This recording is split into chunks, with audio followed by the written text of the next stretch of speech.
On this chilly day, a junco graces the feeder, a small and adorable winter guest.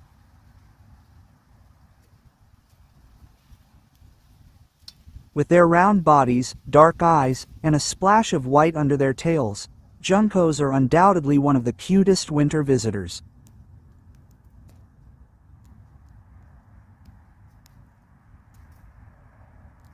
Juncos are known for migrating from their northern breeding grounds in Canada, Alaska, and the northern United States to more temperate regions for the winter.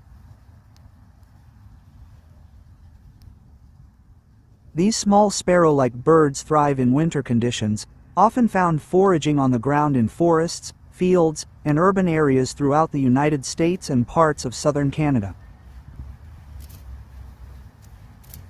While many juncos head further south to places like the southwestern United States or Mexico, this group has clearly decided to winter right here.